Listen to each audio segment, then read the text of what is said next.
background about me. I was a retail florist for 24 years, and I did that full time. It was my full time gig for a long time, and because of that, my ribbon game is strong, and I've been able to utilize some of those skills that I never thought I'd ever use again. Have been able to utilize some of those skills here as a wood turner to improve my packaging and my overall finished product look. So it's great that we can go out in our shops and we can turn an ornament, and we can do color techniques and painting and gilding and all sorts of fun stuff. We use exotic woods and things of that nature. It's cool that we can go out, and some of us are making our own wire stands, things of that nature. Obviously, I'm not out here making my own wire stands, but I did discover that by adding a bow, just a simple, basic florist bow in an appropriate size ribbon, appropriate color for the piece at hand, really goes a long way without adding a bunch of time or cost or effort. Really, it really goes a long way to improving the overall finished look of your piece. That the customer gets a fantastic hand-turned ornament, but because you took a little bit of extra time and paid a little more attention, did that little bow ribbon work, you increase the overall value exponentially because it's now a full-on completed item. Some people don't like them, but a lot of people really do, and because that's what I do on my ornaments, I've had a lot of people ask, well, where do I get my bows from? Well, I was a professional florist for a long time, so I make them myself. They're not that difficult. Emma Cook's here. Hi, Emma. They're not that difficult, and even me with these two large ham hocks at the end of my arms with a bunch of short fat sausages on the end of the ham hocks, even I can do some pretty decent work with small ribbons. It's not that difficult. One thing I would suggest, if you're planning on doing a bunch of ribbon work, maybe put some lotion on your hand the night before. Dead skin catches on this ribbon material constantly. I know this because I've been doing it for decades. That's the only downside to me doing ribbon work is catching my fingers, that dead skin of my fingers on the ribbon. It just pulls things out of the way, and it's kind of a mess. I'm going to start off with just a standard cheap florist ribbon. It's just a satin ribbon. Number 9 is the size. It's a little over an inch and a half or so, inch and a quarter thick, and we're gonna go with this one to begin with, simply because it's going to give you a good visual as to what I'm doing. And then I've got a larger wired ribbon that I'm going to work with. Here, larger wired ribbon. I've got a smaller red ribbon for an ornament that I'm working on. And then I've got a very thin brown ribbon. Yes, that's a brown ribbon. I'm going to do a brown ribbon on the ornament that I finished up this afternoon for Carrie. Because of the color tones that I chose, that's the ribbon that works best for that particular ornament. It's green and antique bronze, and putting a brown bow, even though it doesn't sound great, putting a brown bow on that ornament just classed it up just a little bit more, and that's exactly what I needed. So let's come over here to this camera. Oh, I forgot to move my mouse. All right, so let's move over here to this camera and put me here. Let's talk about supplies. All right, so obviously you got to have some ribbon. Always start with more ribbon than you think you need. Whenever possible, don't cut a length of ribbon off of the bolt. Just leave it on there. It's fine. Pull off however much you think you need. If you're working in a clean environment, obviously, which I'm not because I am in my shop right now, if you're working in a clean environment, you don't have to worry about getting sawdust and shavings all over the ribbon. Normally I do this inside, either at the kitchen table or in my studio inside, where it's clean and not quite as dusty. But we're going to work out here because this is where the cameras are. So I've got several different options of ribbon. I have a pair of scissors, a good sharp pair of scissors. You need to have a good sharp pair of scissors because dull scissors will not cut ribbon properly. And the wider the ribbon, The wider the ribbon, the more difficult it is to cut with dull scissors.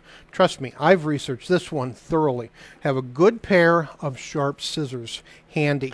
You need some wire. Wire is actually really important. It's actually critical in making a florist style bow. I need to be able to use this wire to secure the bow assembly and apply an appropriate amount of pressure from that wire to bunch everything together. And I'll explain that a little bit more in detail when we get to that step. But a nice thin wire. It doesn't have to be anything particular. Because I was a florist, I still have access to a flower shop, and I do stock in my own shop. I do always have florist gauge wire, because you never know when you're going to need a piece of wire. If you don't have access to a flower shop, just a twist tie off of. Oh, all right. Trust me, that's a twist tie. Let's go to the overhead so that you can see that better. A twist tie, just a green twist tie, because I'm running a green screen. It started picking up my background, but that's just a twist tie off a loaf of bread or something. It's just a piece of wire that is encased in a little bit of plastic, and sometimes they're encased in a little piece of paper. Now, if I was going to go this route, I would personally, I would probably peel off that paper and expose the wire and just use that as plain as possible, because it's going to be a cleaner look. If I'm working with a green ribbon or whatever color this paper might be, I might not worry about it. But if I'm going to be using something like this as my tying device on something like red and white wired ribbon, it's going to be a little garish, and I don't really think I want to do that. So this is a good option for wire. Clean off that paper, that plastic, it'll just look a little bit better. Anyway, all right, so the other thing I need, especially since I'm working with wire, is I need a pair of wire cutters. Yes, I know I can use my sharp scissors to cut wire, but don't do that. Don't use your scissors to cut wire. Use this for paper, for ribbon, for soft things. If you use your scissors to cut wire, you're going to damage your scissors. How do I know? Because I've researched this thoroughly. I've done it. I've done it an enormous amount of time. Is that my box? Is that my bottle? No, actually, that's the light. Let's get that out of the way. I've done it a ton of times, and I've ruined a lot of scissors. Also, pro tip, Jeff's pro tip for this particular event: if you have a spouse or a significant other, somebody that does a lot of work with fabric maybe, and they have really good, possibly expensive, fancy scissors, don't use those. Don't use those for anything. Don't touch them. They're not yours. Leave them alone. Standard kitchen scissors are fine, or get yourself a dedicated pair of scissors for your crafting area, your finishing area, your packaging area, whatever. Just don't use those scissors to cut your wire. We have workshops. We probably all have wire cutters. Use your wire cutters to cut your ribbon. Now, something you might not realize: all ribbons have a front side and a back side. And the front side is usually a little bit shinier. Back side is usually a little bit more plain, a little bit more dull. It's not as shiny. It's not as finished. On something like this wired ribbon, that's actually the back. The front side has all the sparkle and glitz.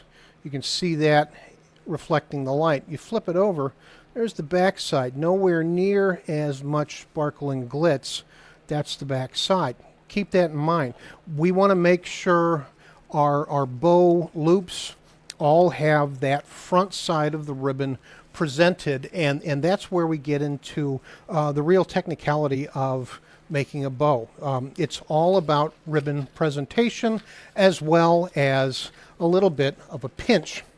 And what I mean by pinch is I need to pinch the ribbon in my fingers, and I need to make a compact structure right in the middle, because that's what's going to make those loops stand out proud in kind of a radius presentation. If you don't have a good pinch, if you don't secure it well enough, that's why I say use some wire, and crank that wire down tight enough, you're going to lose that structure, and your loops are just going to flop all over the place and not be very helpful. So I'm going to take a piece of wire, just get it ready, fold it in about half, and I'm going to cut it with my wire cutters. No big deal. I've just got some wire ready when I need it. Try not to knock that on the floor. Now I've pulled off you know, a wingspan's worth of ribbon off of the bolt. I haven't cut anything. I'm going to start by making my first tail. Doesn't matter how long, or that's determined by you based on what you're planning on doing. For this one, or if I was putting a bow into a large flower arrangement, I'd probably want, you know, 6, 8, 10 inches worth of tail. I'm just going to pull that off and hold it. I'm right-handed, so I'm going to hold the bow as I assemble it. I'm going to hold it in my left hand. I'm going to use my right hand to create the loops and manipulate the ribbon. If you're left-handed, you might want to reverse that. Doesn't matter. Work with your own hands, your own preferences. This is what I prefer as a right-handed ribbon user, so that's what I'm going to do. First thing I want to do, I've got that tail pulled off, I've got my bolt sitting here, it's all still connected, and I'm simply going to make a loop. All right, I haven't pinched, I haven't squeezed, is it squeezed, squozen, what is that word? I haven't pinched anything yet. I just made a loop, and I want to make that loop smaller than I think it needs to be, because it's going to look better. If I start getting my loops too big, the whole bow is going to get floppy. Even when we apply that pressure with the wire at the very end, it's not going to be tight. It's going to be floppy, and it's just going to be bleh. So I suggest going with a smaller loop, smaller size loop. I'm anticipating having 8 of these loops in total, plus a loop over my thumb. So there will be 9 loops total for this entire bow. And I want to start with that first loop. I want my 8 primary loops to be about the same length and consistency, and that'll help make for a better bow. So I've got that first loop. I'm going to take my 2 hands, just my thumb and index finger of both hands, and I'm going to pinch that first loop and the tail. There's my tail. There's my connected ribbon. There's my first loop, and I've pinched it. All right, I've just pinched it in between my thumb and my index finger. Now I like to pull that first table back and out of the way, shoot my other fingers underneath it just to get the tail out of my way early. I can manipulate the ribbon if I want. If I'm getting too much of a bunching in here, I can fix that up. If you're somebody that has ever tied a tie, a man's tie, a business tie, whatever, you can manipulate the material in order to have that tie laid out nice and clean and not all wrinkled up if you want. Might take a few moments and straighten out your loops here where you've made that pinch. So that's the front side of the ribbon. The back side is inside, and because I've made that loop, I now have the back side of my working material presented. So that's going to be the back side of the second loop. I'm going to bring that ribbon up and over, right? So there it is, up and over. This is now the front side. Back side is down in here. Bring that second loop up and over. It's about the same length as my first loop. And I'm going to pinch that material into my left thumb and index finger, the one that's holding the bow. All right, so I have 2 loops. I'm making sure that the front is presented on the surface. I'm making sure the back dull side is on the inside. All right, so 2 loops. I'm going to do a third loop. Same deal. Manipulate the material however you need. I'm going to make a loop that's the same size as the other 2. I'm going to pinch that material into the hand holding the bow. I've now got 3 loops and a tail. I'm going to make a 4th loop. Same size, same deal. That's the back side of the ribbon. So this one's going to be an up and over. I'm pinching in, pinch, pinch, pinch, pinch, pinch, right? All right, so there we go. We've got 4 loops. I'm almost halfway there. 1, 2, 3, 4. 4 loops. The front side of each loop is presented outward, which is going to make it look very nice. Now, because I'm in the middle of the construction, I need to make my thumb loop. I need that center loop, which hides all of my mechanics, all right? So I'm going to take this piece that's still connected to the bolt, right? And I want to twist it in a manner that it not only presents the front side of that ribbon to me, but it also lines up more straight and covers my thumb. All right, because I'm going to make a thumb loop. I'm making a small loop about 1.5 inches or so long for this size ribbon, just to give me that coverage right in the middle that's going to hide the bunching, it's going to hide the wire, any other mechanics if I need to tie this onto something else. That thumb loop is going to hide all of that, and it's important. It'll really cover up all of your inner workings. All right, but it's the same deal. I've made that loop, and I'm going to pinch the material into the hand that's holding the bow. Pinch, pinch, pinch, pinch, pinch. All right, the pinch is the most important.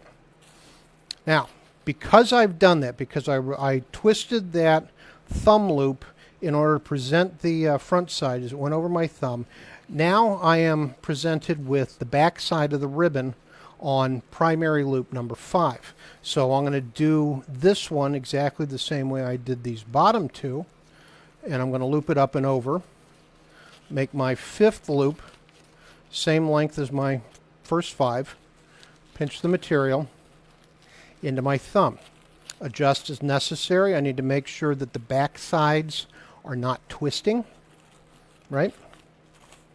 My 6th loop, there's the front face of the ribbon. Even though it's on the bottom side, I've changed things. So I'm going to loop this one underneath, right? Make that loop number 6, same length as the other 5. And I'm going to pinch that into the hand that's holding the bow. Loop number 7, exactly the same way. Up and over from behind because of where the front side of the ribbon is facing. Make sure I straighten things out as I progress. I don't want to have to go back. I can. I don't want to have to. And then that final primary loop, loop number 8, is the front side of my ribbon. I'm going to loop it around underneath. Again, pinch it into the hand that's holding the material. Kind of straighten things up, make sure everything's presented. Now, this is where I like to pull out enough tail material to justify whatever presentation I need. So, if I need 4-foot tail lengths, that would already be 4 foot long. This would be drawn out to 4 feet to match that, and I'd cut it off. I'm only going to draw out enough tail material to match up with the first tail that I gave myself, and I'm simply going to grab my scissors, cut the ribbon, disconnect from this. Now it's going to be in my way. All right, so, and then the last thing I need to do is I need to position that second tail. If you've done this along with me, you're going to have your primary presentation be from the back side. I don't want that. If I tie it off now, that's going to be facing out, and I don't want to do that. So I want to twist that ribbon forwards or backwards, it doesn't matter. I want to twist that ribbon before I put my wire on in a way that puts the front face of that ribbon facing out, just like the primary ribbon, the primary facings of everything else. I can also draw that second tail down underneath so that it is in the same primary orientation as that first tail. It all depends on how you're going to use this when you're done. Now comes the important part. It's also the tricky part. Okay, I'm taking my wire. Whoop, there it is. There's my wire. Trust me, there's a wire there. I'm going to stick it in my mouth without poking myself in the tongue, just because if I lay it down too many times, I will end up dropping it on the floor. Now, the part that you have to be careful is I need to make sure that all of my little loops, all 8 primary loops, my 1 thumb loop, both tails, are all pinched in between my thumb and my index finger. My hand's starting to cramp because I have been out of the industry for a long time. And I normally don't talk when I'm doing this. I just put them together and get going. If you wait too long, your hand's going to cramp. You're going to end up dropping the entire assembly. So don't wait too long while you're doing this. But I've adjusted the ribbon before I put the wire on. I tucked in anything that was loose on this side that I might have pushed through while I was bunching. All of that's tight. All of that's tight. I'm going to take that wire. I'm going to stick it through the thumb loop. So it's inside my thumb loop. running along my thumb, and I actually want to shoot that down and have it come out in between my index finger and my middle finger, okay? So it's running right this second. It's on top of my thumb, underneath the thumb loop, down into my hand and in between my first two fingers, okay? I need to secure this ribbon before I go any further, so I'm going to pull that wire underneath my thumb. So the wire is now sitting on top of the bunched up ribbon, okay? All the way, because it comes out in between my other two fingers. There's the top end, there's the bottom end, and I'm going to line these two wire tails up, grasp them with my empty hand. I'm pulling the two wires against my empty hand, removing the bow holding hand. So now I'm pinching all of this material between that wire, where you can see right there, which is going through the thumb hole, and the first two fingers on my other hand. Now I'm going to grab the assembly.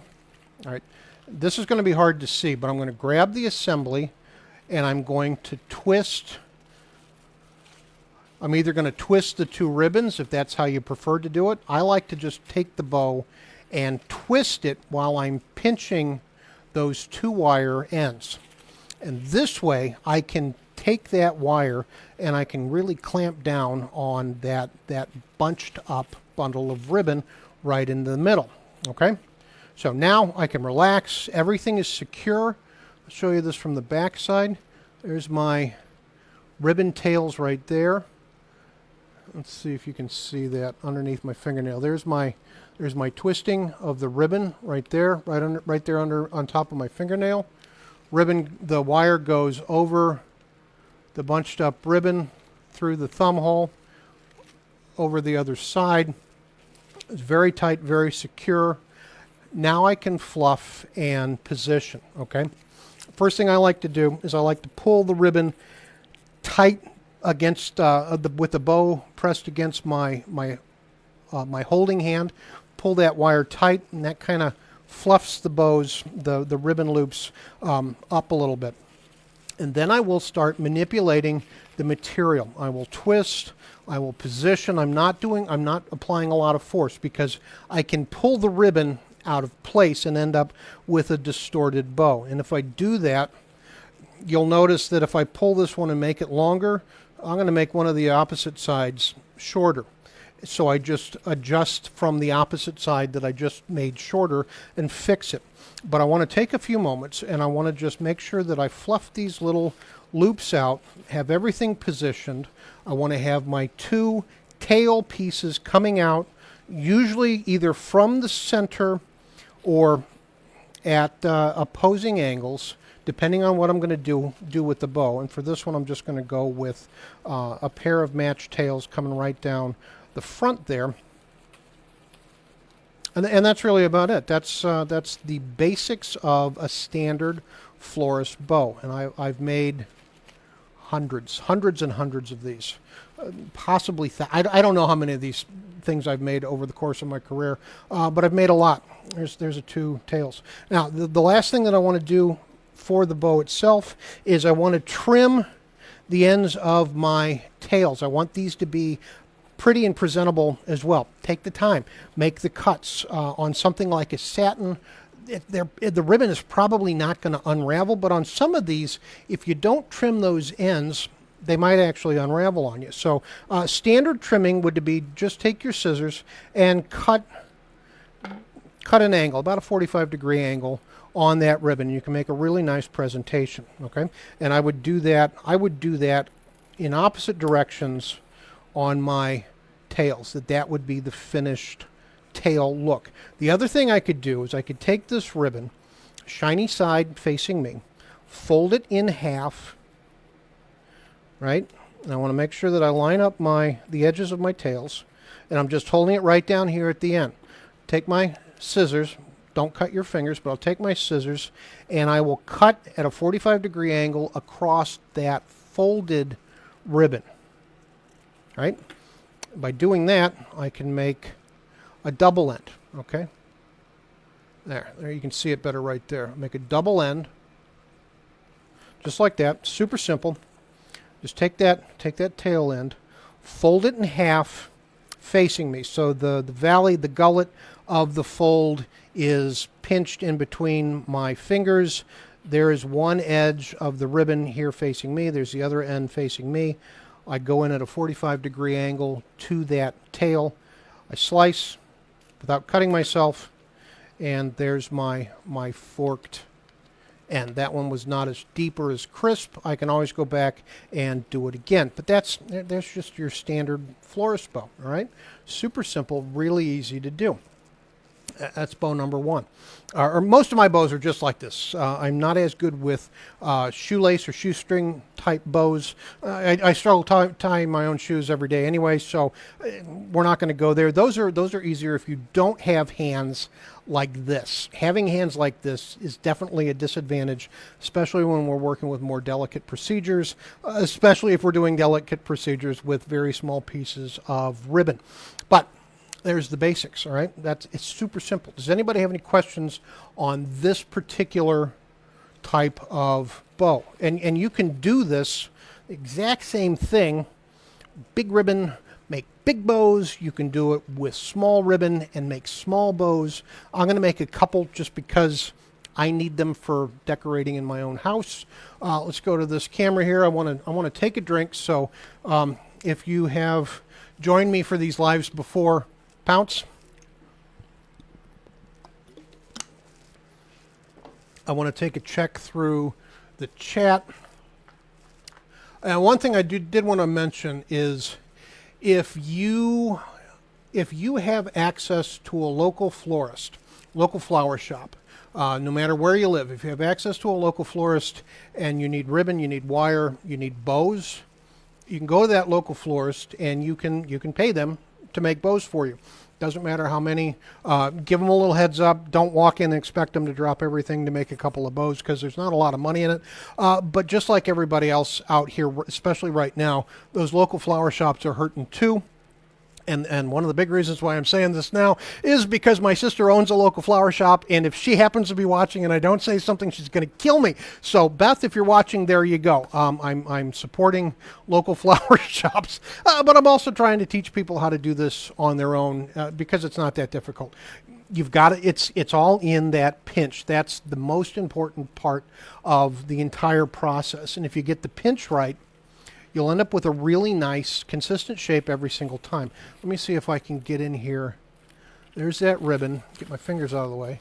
And it's all pinched in right there. And it's held in by the pressure of that wire. I like using a smaller gauge wire. My sister actually prefers to use a heavier gauge wire. I don't like that. It doesn't work as well with my fingers. But so that's a personal preference kind of thing.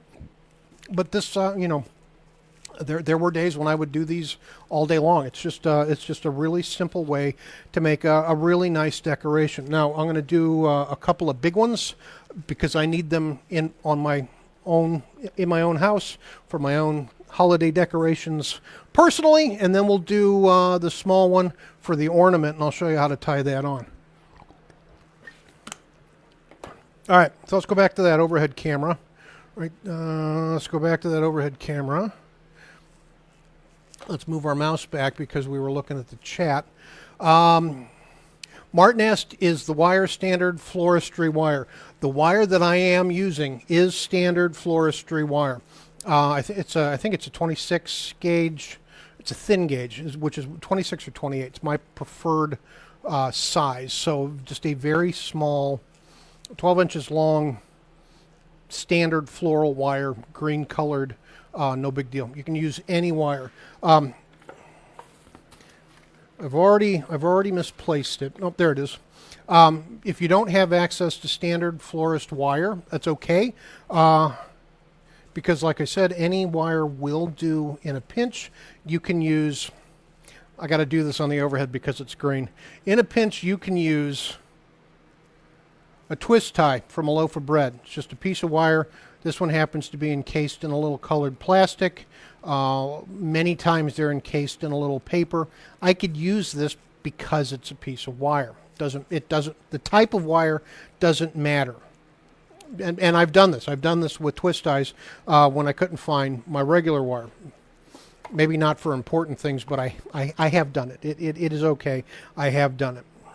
All right, so nope, I don't want to make that big. All right, so let's do another one. Let's go with the large wired ribbon. Now, I'm going to bend a rule. There are wires running the length of this ribbon, and I am going to use my standard craft scissors for that. But these wires in here are a lot smaller than the florist wire that I normally use for tying off the ribbon. So I will cut the wired ribbon with my scissors, but I cut my wire with my wire cutters. All right, same process, same deal. I'm just going to pull off a couple of yards just because I know that I'm going to need it. I'm going to make longer tails because that's what I need for the particular application, and I'm going to make that first loop. I've got my most sparkling side facing forward. There's the back side. It's not as sparkly. I've got my most sparkly side facing forward, and I'm going to bunch up, make that first loop, bunch it up. Now, when we're working with larger, wider ribbon, and this here is a number 9. This here, red, is a number 9 satin, or at least standard floral ribbon sizing in the U.S. I don't know if that applies in the rest of the world. This would be a number 9. This ribbon, the larger wire, that's a number 40, and it is, it's got, like I said, it's got these 2 wires running the length. It gives me the ability to position these and really fluff it up and have that bow stand out if I choose. I kind of prefer wired ribbon for most things, simply because I can manipulate it, I can go back and fluff it. The standard satin will eventually relax and kind of slump down, so if you're doing a bow for something outside, you might want to consider a wired ribbon for outside, especially if it's not going to be actively rained or snowed on. If it's just something on a wreath on your front door or whatever, a wired ribbon is going to hold up to being displayed and presented for a length of time, where the satin will relax and kind of slump down over time. All right, so made my first primary loop. I'm going to make my second loop. The back side is presented, so I'm going to go up and over from the back in order to make sure that I have the shiny side facing up. There's loop number 2. I'm going to follow through and make loop number 3. Same size as loop number 1.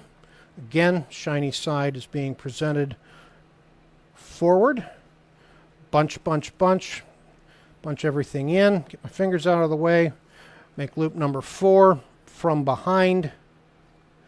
Bunch, bunch, bunch, bunch, bunch. Twist in the middle to present the front side. I'm making my thumb loop now. So there's a front side presented. There's my thumb loop covering my thumb. And I'm fluffing as needed as I go. I'm always manipulating these other loops if I need to. But now, because I've made that thumb loop, my next top side standard loop I have to do from behind in order to present that shiny front face forward. Okay? And as I'm doing this, I'm allowing the bow, I'm allowing the material to move its way back in between my thumb and my index finger. That's why I go back in, tuck that far side back in, is I'm losing some of that bunching pressure. It's just something that I've learned to do over the years. It's not a big deal because I always go back and I tighten it back up. All right, so I've got 5 primary loops plus my thumb. There's loop number 6 to the back. Because of how that shiny side is presented, I need more material. Loop number 7 from behind. Because of the ribbon presentation, bunch it into my thumb and forefinger. Loop number 8 from the front. Bunch that in. Hold. Match my tail length cut. Sometimes I give myself a little extra length on that second tail. I need to twist, manipulate, and tuck that tail because I want both of my tails coming down the bottom. This will be hanging up on a wall as part of decorations, and I'll post pictures when I'm done with this particular thing because I think it's going to look really cool. Now I'm going to go back in and I'm going to re-bunch that material and free up a little space so that I can take my wire, and I'm going to go under the thumb loop but on top of my thumb. I'm going to take that wire and I'm going to stick it down in here between my two fingers. All right, so there's one tail of the wire, there's the other tail of the wire. I just pulled that wire under my thumb, so I'm now holding the wire and the ribbon material with my thumb. Pull the wire tight against the ribbon. Change hands. So I'm applying pressure with my thumb and index finger here. I'm pushing it tight.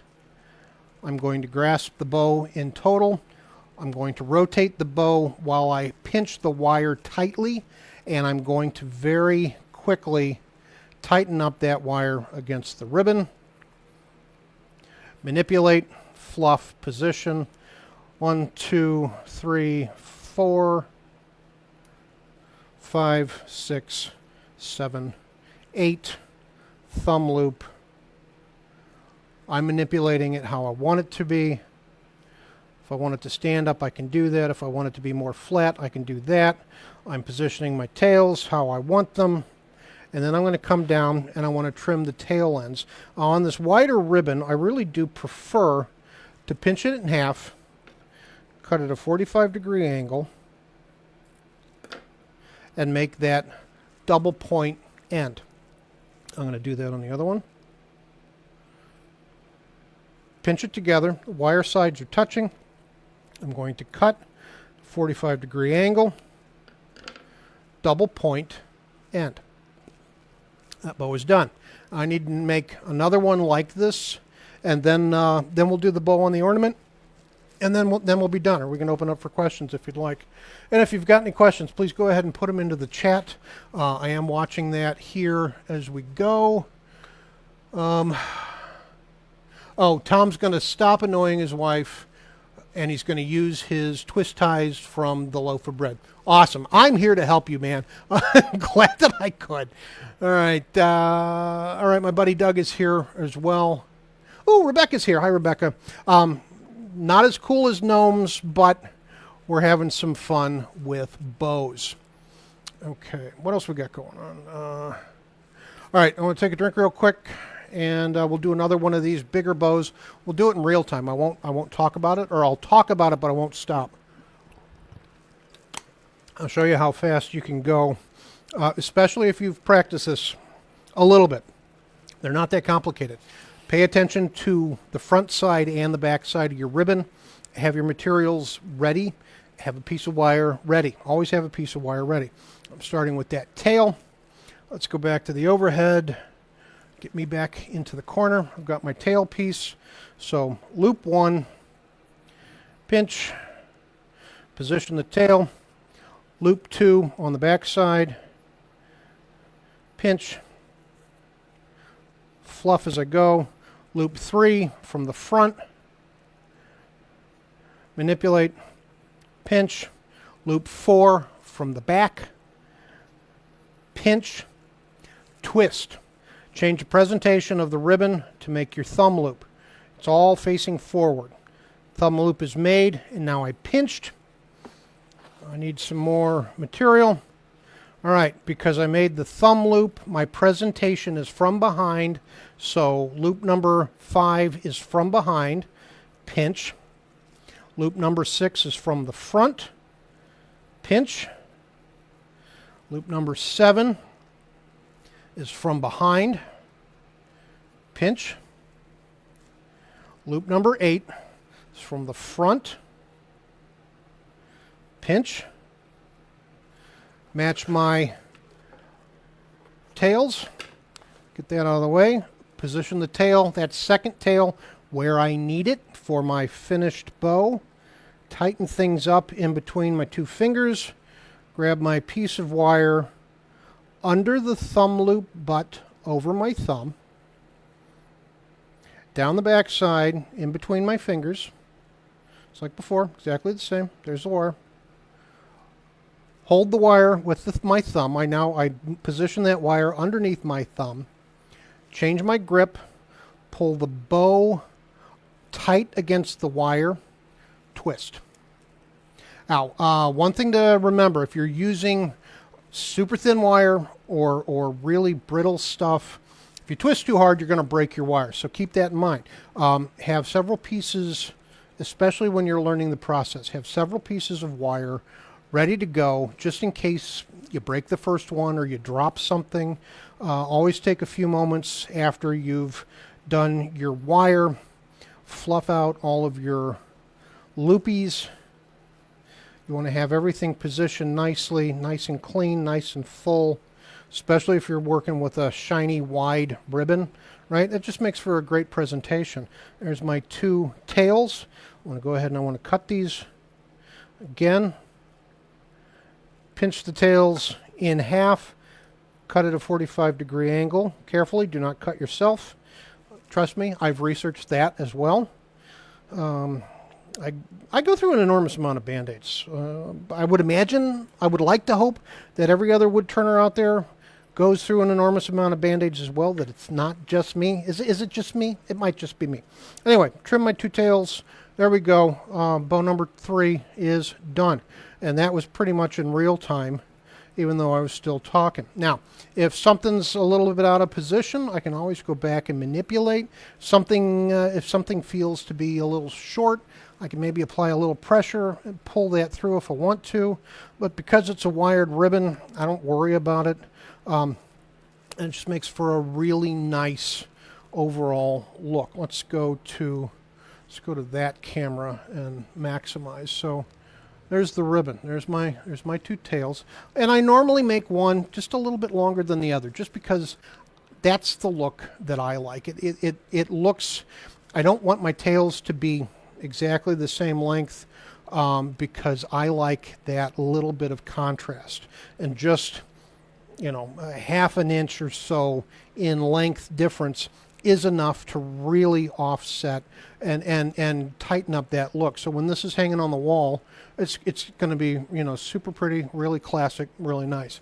All right, I want to check out comments again. I'm watching the comments here, so if you've got a question, type it into the chat box. Emma's going to make some bows. Yes. If you guys have any questions later, if you're going through here and struggling, hit me on Messenger, send me a text message, give me a call, shoot me an email. You know how to get a hold of me. More than happy to answer any questions or work with you through this process again later if you're having any trouble. I'm also going to leave this up as a recording, and I'm probably going to do a quick edit and put it on YouTube shortly as well, just because I've not seen anybody do this. And the real reason why I wanted to do this is not just because I needed to make a couple of bows for my own house, but because the next one is going to go on the top of an ornament. And the ornament is for an order, but one of the selling points is that I made my turned ornament. It's got a nice spindle, it's got a great shape, it's hollow, so it's very light, nice cap on it, needs bow right at the top just to finish it out. And that's all I'm really doing, is I'm finishing out that bow, that ornament. So let me change things around just a little bit. I want to reach over here and grab this. Oh, that's not going to show up because it's green. I'm working with a green ornament. Oh, that's slightly annoying. Okay, it's kind of cool. All right, that's actually super cool. Let's put that in front of my face. Wow, wow, wow, wow. That's really cool. All right, green screen is silly. So let's go to the side shot and get me out of the way. All right, there it is. There's my ornament. All right, so it just it was a maple plywood blank that I got from Tim Wadley, and I've been messing with these for my ornaments this year, and just having a great amount of time. Little turning, little color work. This one happens to be a green dye with an antique bronze paint. Now, I do sell the dye. It's chestnut. That's chestnut green dye. The paint I don't sell, but you know, like all things, you can just go to your hobby shops or your craft stores or whatever. For me, we've got Michael's and Hobby Lobby. I was at Hobby Lobby here in the States, and I found, walking down one of the art supply aisles, following my wife. That's what I was doing. I wasn't shopping that day. I was following the missus, and she was buying stuff. And I saw a logo that I recognized, the Metal Masters. Let's go to that overhead. I saw a logo that I recognized, Metal Masters, or Modern Masters, because that's one of the reactive metallic paint manufacturers, and I've been using some of their products for years, and I had no idea that they made regular paint. So this is this particular color is antique bronze, and that is what I used on my cap assembly and my drop spindle finial, or my finial, which is here, my drop spindle, which is there, and for the color of the ornament itself, it's really kind of a classy look, just that green and antique bronze. I find it to be really pretty. But when you put a standard hardware screw eye on top and you hang it on your unfancy metal ornament hanger, let's go back to that long shot.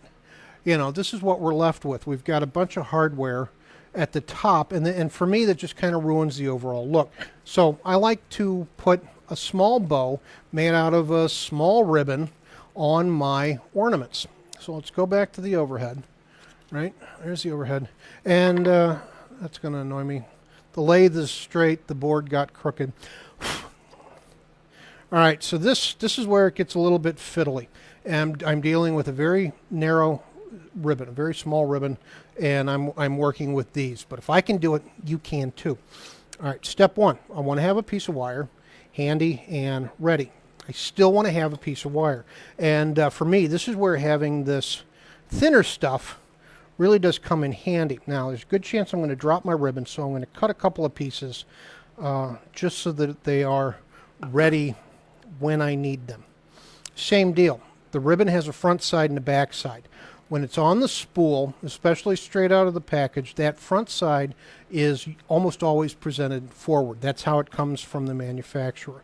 So I'm going to unspool a length of ribbon, whatever I'm comfortable working with, and I'm going to make sure that I have it oriented so that that front side is facing me, just like I did on the other three bigger ones.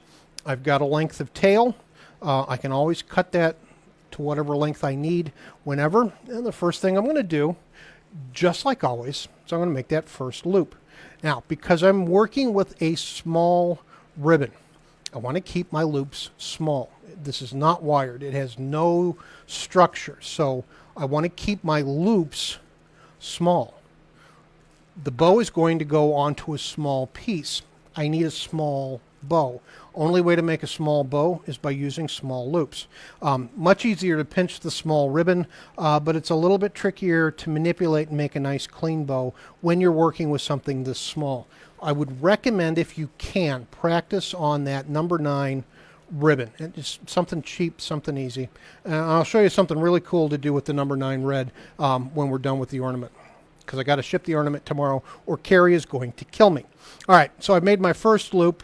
I'm going to, from the front, loop around from the back, make sure my shiny side is showing, make my second loop, pinch it in.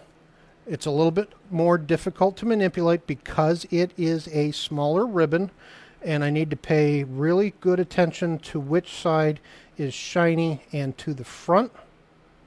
Yeah, the smaller the ribbon, the more fiddly it becomes. It becomes tricky to get a nice clean look. And this, don't do a tiny bow with very small ribbon first. All right, and you'll notice I'm paying a little bit more attention to what I'm doing here. All right, now I've got this small ribbon. I'm going to make a small thumb loop. Again, I want the shiny side forward. The thumb loop needs to be smaller than you would assume. It's really not going to hide much, but it makes a much more finished look to your bow when you're done. You need something in the middle for balance and presentation. Now I need to, because I've changed my direction, I need to come from behind. The ribbon is starting to stick to my fingers.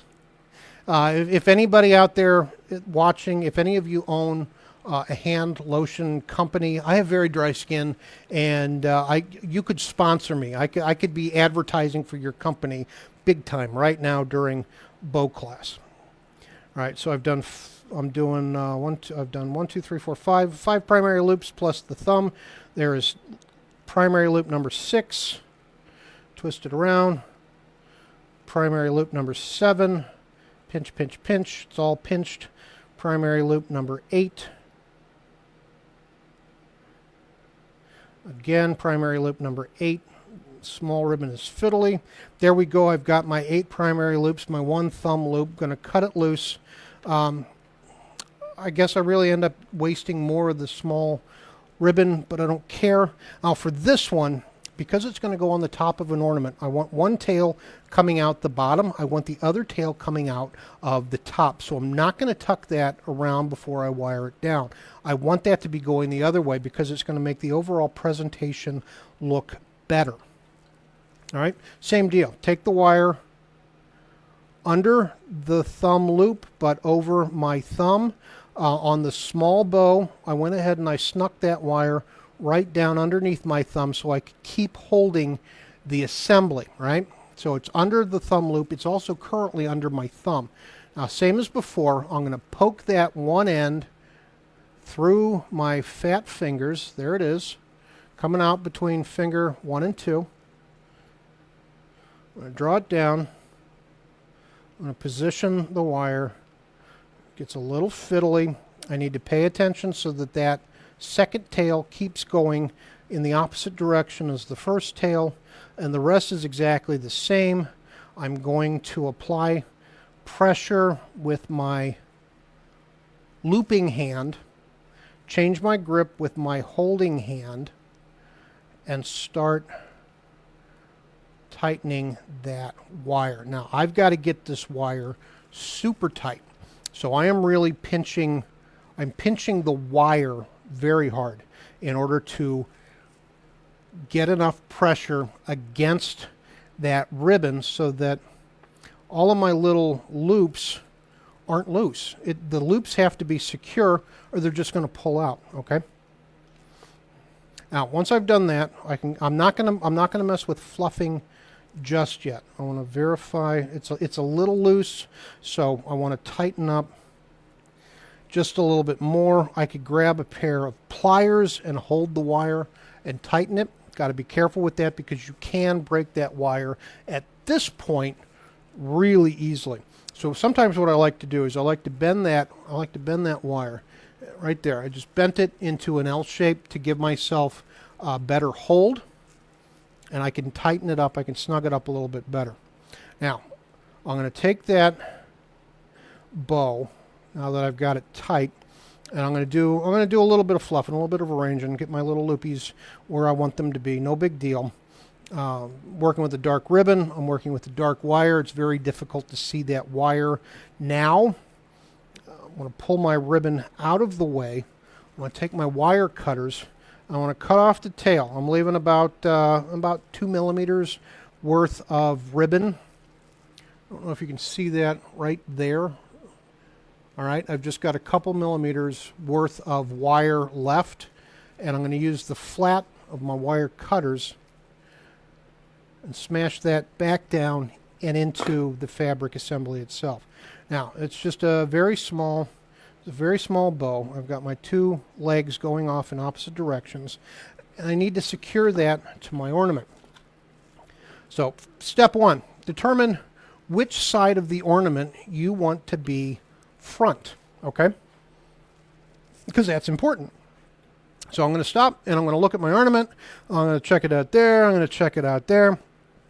Before I put this holder in, I had a pretty good idea which side I wanted to be the front, the primary, and that's how I lined it up on the stand, that it would hang in the orientation that I chose to be the front. Now, in order to secure that bow to this ornament, let's see, let's zoom in just a little bit more because this really is so small. I also want to jump over and check the chat. There's a couple of questions. Carrie's getting excited. All right, Emma's going to make it. Chris Parker's mind is blown. Oh, Tony's here. The whole thing's going to heck. All right. My buddy Bill Miller wants to know if I finish my bows with Hampshire sheen. No, Bill, I don't. I don't finish my bows with Hampshire sheen. I do, however, finish my ornaments with Hampshire sheen gloss spray lacquer, which is available at thewalnutlog.com right now. I have gloss spray lacquer. I also have the intrinsic colors, both in the standard small sampler packs and the limited edition 125 milliliter 12 color sample packs. Those are in stock right now. Go over to the website when we're done here and buy some Hampshire sheen stuff.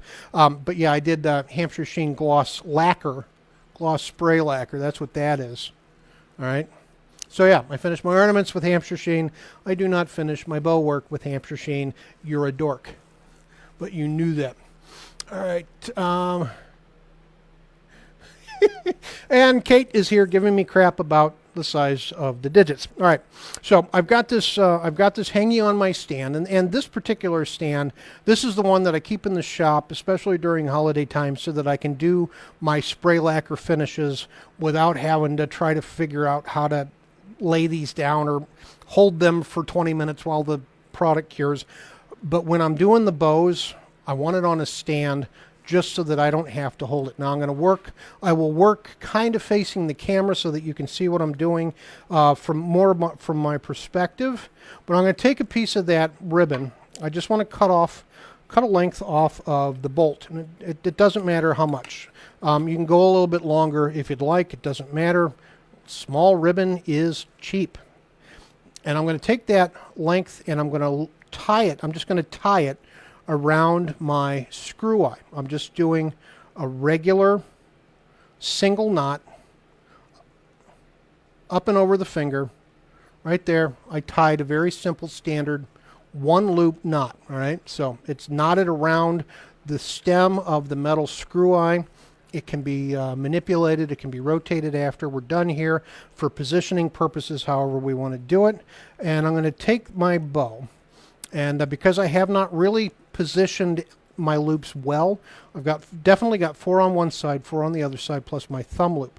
I like to take the tail that is on the left-hand side, and I think this is because I'm right-handed. It's just the way I work. And I want to take that tail and I want to put it down into the thumb loop. It's actually going into the thumb loop, but in between the 4 loops on the left and the 4 loops on the right. I want to snug it up, grab the other tail of my tying ribbon, and I want to make just a standard single loop knot and snug that bow up against the screw eye as well. But I didn't pull it tight. I did not pull it tight yet because I want to position. I want to position, I want to manipulate, I want to work this in the way that I want it to be positioned. And since this is the front, I want to try to center it. And once I think I have it where I want it, I'm going to go ahead and I'm going to pull that knot tight. Okay, that will secure the bow onto your piece. Now I'm going to go back, make sure I don't have anything caught, and I want to double this knot just for security's sake. All right, so I just doubled that knot. I'm going to send that first tail right back through the thumb hole and start positioning my little loops where I want them for that finished presentation. Right? I'm just fluffing, I'm moving, but you can see where this is going. This is going to end up with a really nice topper that's going to hide my metal hook, and that's kind of the point. All right, now Once I'm pretty happy with the positioning and I can put it back on the stand and I can keep manipulating this, now I'm going to start trimming up my ends. The ends of the two pulls, the two ends of the ribbon that I use to tie the bow on, the two ends of the actual bow itself. I want to cut at a 45-degree angle, and this is where really sharp scissors are important. And I want these tails to kind of lay over the edge of the ornament. This is part of my design, it's part of my presentation, it's also part of my packaging. And just by taking a few minutes and doing a little work with a little ribbon, you can really improve the overall finished look of your ornaments without a ton of effort. Now let's go back to that overhead, and I'll hold it in a manner that you can see it. Once we do that, I move my mouse. All right, once we do that, we go back to that overhead, and there you can see we've got a nice, neat little bow. We've got 4 little tails that are giving a sense of movement. They actually move, so that's kind of cool, and it hides my hanging hardware. That screw eye is not in your face as a hard metal object because I've hidden it with my ribbon work. And then when you put it on your little stand here, let's go to that one. Make me a little bit bigger. When you put it on your stand, you're not going to be able to see it because I got that stupid green screen. That's funny.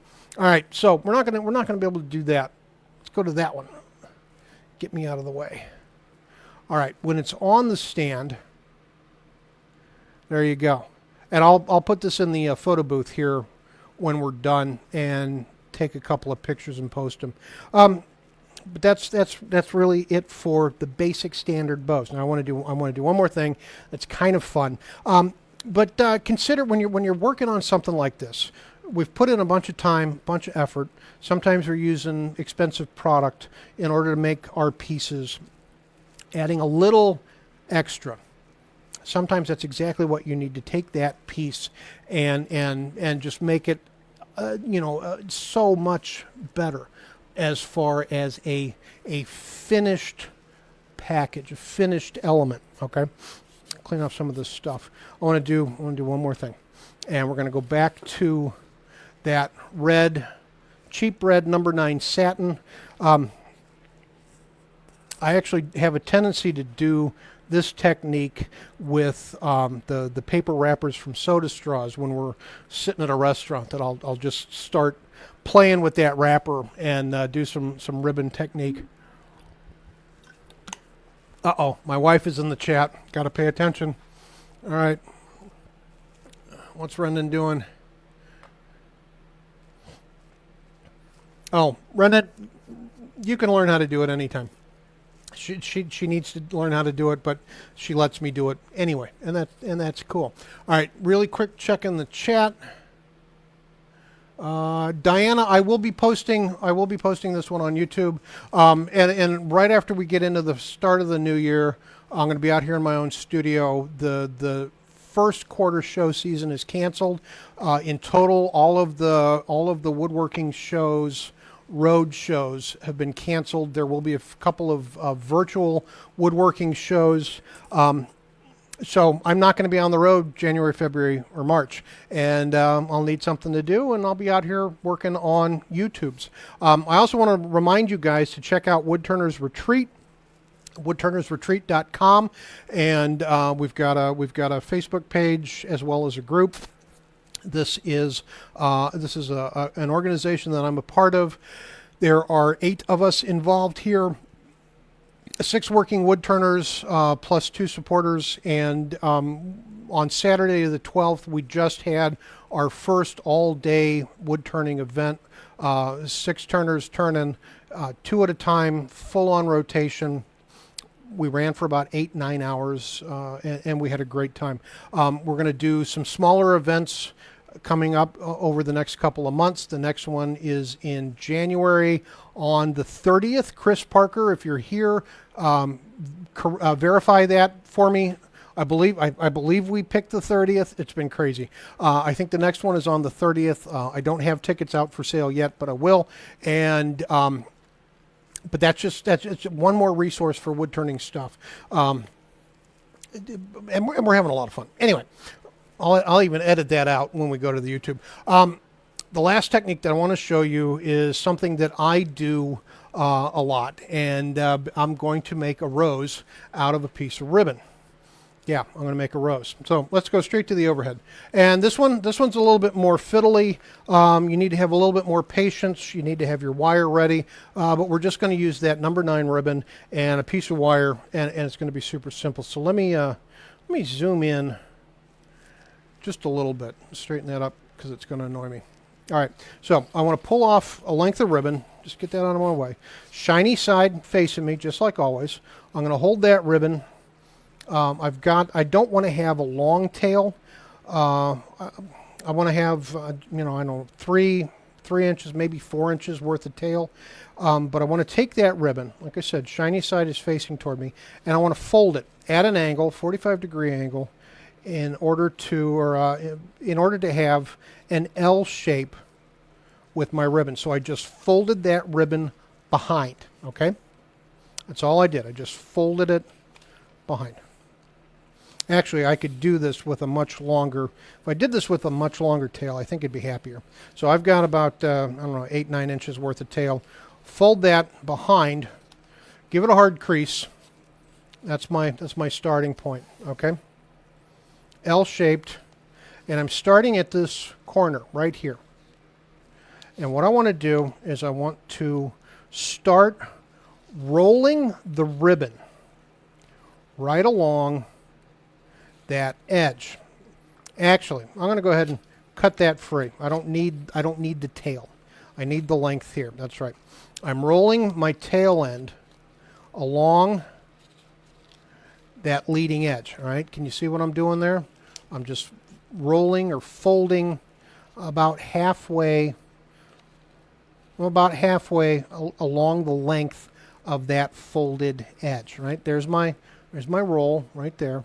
There's my folded edge. I'm about halfway along that edge. This is the hard part. This is a tricky part. I'm going to take my thumb and index finger. Thumb goes behind, index finger goes in front, and I'm going to fold the ribbon behind. Okay? I've made my roll. I've gone about halfway across the length of that primary fold. Thumb goes behind, index finger on top, and I'm going to twist the ribbon back on itself. So now the dull side is facing me. The shiny side is folded, and I've created kind of a big loop right there. All right, so there's more of a petal shape with a tight roll in the middle. Now I'm going to do it again. Thumb goes behind, index finger on top, and I'm just going to twist the ribbon behind, and I'm going to create a second petal, and I'm going to roll into the ribbon, and I'm going to do it again, make another petal, and I'm going to do it again. All right, see where we're going with this? I'm going to do it again. Twist, fold it behind, fold it behind. I'm continuing to apply a little bit of pressure against the ribbon. I'm holding that stem with my right hand because I'm right-handed, and I'm applying a little bit of pressure against the back side of this ribbon with my thumb and my index finger to keep things in place while I manipulate the ribbon. But I'm just going to keep folding behind and twisting and applying a little bit of pressure. Fold behind and twist. I can change my positioning if I want. So now I'm holding the stem in between my first 2 fingers of my right hand, and I can put my thumb on top as a bracer. Fold behind, rotate. Fold behind, rotate. Fold behind, rotate. Fold behind, rotate. All right, and then when I get to the end, I fold behind one more time, and I pinch that tail in, that second tail, against the first tail. There's my rose, right? There's my ribbon rose. And I can take a piece of wire, just like I did on the other ribbon, Right, so there's my wire. Sneak it under my thumb, so I'm pinching the wire against the two tails, even it out, same as before. Apply some decent pressure, twist the two ends, twist, rotate, rotate, rotate. You can do this with ribbon. You can do this with straw paper from, the paper off of your straws. I have been known to do this with toilet paper just to make my wife laugh. And yeah, it's just super simple. I'll do it again. I'll do it again in real time. But there's a ribbon rose. Okay. All right. Let's grab the big ribbon. Let's grab the 40. I want to pull off a length. Pull off a length. Cut it. Get that out of the way. I'm going to take a piece, fold behind, so I've got a short leg here. I've got a hard crease here. I've got a long length coming down. I start at that top corner, and I just start folding and rolling across that first top edge. And this is just making the center of my rosebud. I get about halfway across. Thumb behind, there's my thumb behind, index finger on top, and I fold backwards, all right? And it is kind of bunching up, but I want that. I want there to be this fold in the middle because that's what's going to create the illusion of petals, okay? And if I was doing this with like a velvet ribbon, that really gets pretty. But the process is just the same. I'm just going to keep folding behind and twisting, okay? Folding behind, twist. Fold behind, twist. Fold behind, change my hand position, twist. Fold behind, twist. Fold behind, twist. I'm laying the petals out a little bit more flat. I'm not crushing the center with my thumb, especially since this is wired ribbon. I'm just applying enough pressure from behind with my two fingers to keep the thing from unraveling while I'm working. Fold behind and twist, fold behind and twist. Keep going, keep extending. The bigger the ribbon, the wider the ribbon, the bigger the rose, right? It's super simple. This is not a complicated process. But the prettier or more elaborate the ribbon, the prettier and more elaborate that rose is going to be. And you can use this, you can make ribbon roses to go into your bud vases. That might be a really great way to make a seasonal bud vase, something that you have that vase out for display year round, but you change the ribbon flowers on a regular basis. So you can do Christmas, you can do Valentine's, you can do Halloween, you can do earth tones for American Thanksgiving. You can do all sorts of things just by making different types of ribbon roses, right? We'll stop there, fluff up that center a little bit. There's the initial twist. There's my construct. Take my piece of wire, just like I did before, sneak it behind my thumb, pull the two ends around, pull those two ends tight, pinch it all together, and twist off tightly. If you don't get that wire tight, your whole thing can come undone in the future, all right? And then I can fluff as necessary. I could put that on a stick and put that into a vase, but there's just a really neat, pretty, shiny ribbon rose.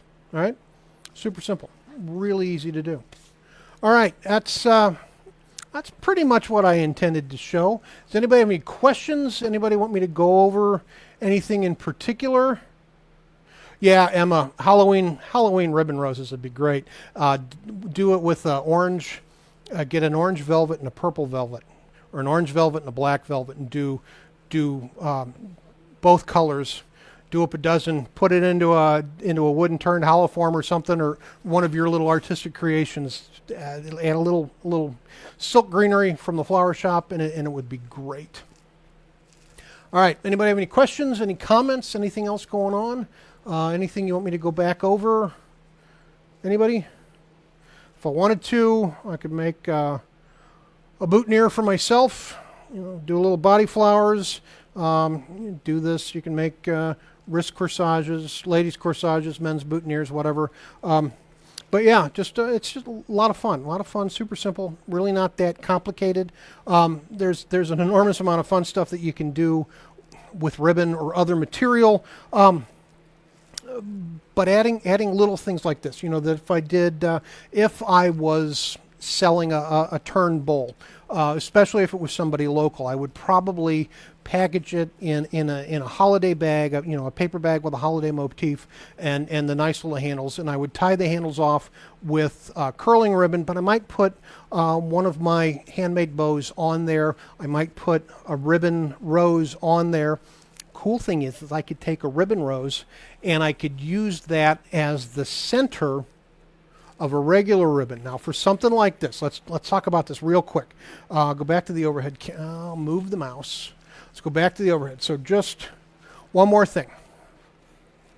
If I wanted to put a ribbon rose in the middle of a regular bow, I would not make the thumb loop. Let's go ahead. Let's go ahead and do this. I got the ribbon rose. Let's go ahead and do this. Let's make one more bow with the regular number 9 satin. And what we're going to do is we're going to use this ribbon rose in the center of a standard bow. All right, so just one more thing we can do. Nice tails. I'm going to make that my primary loop. Pinch. We've got one more piece of wire left. Second loop. Third loop.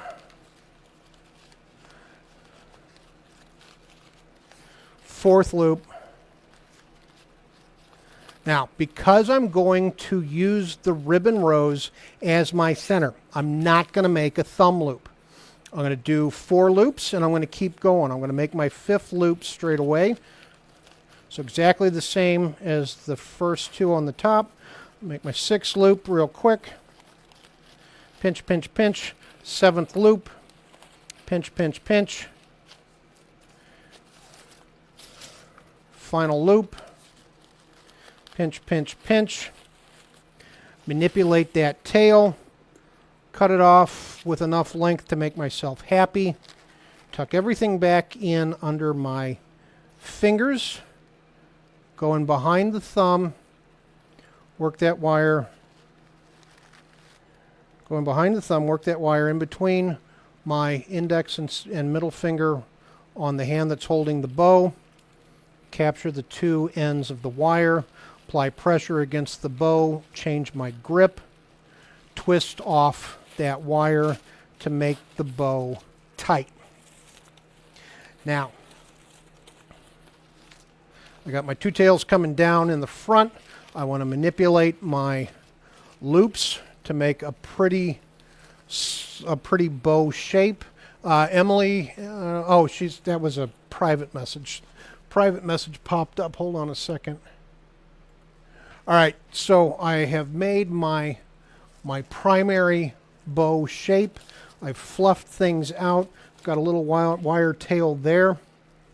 I can take my ribbon rose. Now I want to get rid of the excess ribbon tail material. So I'm just going to cut that away. I'm not cutting the wire that's holding this assembly together. I need that. What I want to do is I want to come in here. I want to split. I want to open up that bow, and I want to position this ribbon rose. And you'll need to decide which direction works best for your particular project. On this one, I think I'm going to go with the wire coming over the top of that separation. So my 2 tails, nope, I think I'm going to go the other way because of the layout. All right, so the wire on the rose is going underneath and in the middle where the wire of the red rose runs. Lots of R sounds. And I'm going to pull everything together tight. There's the wire for the bow itself. There's the wire for the ribbon rose. And I want to twist those two wires together tightly. That way the whole thing will stay together when we're done. And you can determine whether or not you want that rose wire to come in from underneath or from the top. It all depends on how it lays out. All right. And I'm going to go back and I'm going to do my fluffing and make sure all of my loops are facing forward and separated. I'm only holding on to the combined wires now. I'm not holding on to the ribbon while I manipulate this. And then I can come down and I can cut my ribbon tails just like so. They're cut at a slightly shorter length on one side just because that's what I like to do. I want to manipulate that rose right in the middle. And just like that, we've got a standard bow with a glittery ribbon rose right in the center. All right. That's just wired together. The two pairs are wired together. I can put this into an arrangement. I can use this as a decorative element on packaging. I can hang it up somewhere in my shop, hang it in my house, put it on the mailbox, and stuff like that. But it's just one more thing that you can do. And you could make wooden flowers or wooden discs, wooden centers that go in the middle of bows as well. You know, sky's the limit at that point. There's an enormous amount of stuff that you can do. And just take a few minutes and try. We're hand making all of these other turned items. Why not hand make some of your packaging as well? Because it just takes it right over the top. Anyway, all right, so I'm not seeing any additional questions. Anybody else have any questions? Because if you don't, I'll let you get back to doing whatever you're doing, or let you go back out and make some bows. Text, shoot me an email. You know how to get a hold of me. And we'll go from there. All right. I hope you all had fun. Since I'm not seeing any additional questions being typed in, I hope you all had some fun. I hope you learned something. If you don't feel like making ribbons, that's fine. It's just something that I do. It's just something that I do. I hope you had a great time. I hope you have a great holiday season. I hope you get some time in your shop, get some time off, get some time in your shop, and get to turn something cool. Thanks, everybody. I appreciate you all hanging out with me. Come back and watch the recording. It'll be on my page as soon as we're done, and I'll get it over to YouTube just as soon as I can. Take care. Merry Christmas. Happy holidays. For those of you who celebrate Hanukkah, we're in the middle of the Hanukkah season. Happy Hanukkah. Go have some fun. Get some stuff done in your shop. I'll see you later. Take care.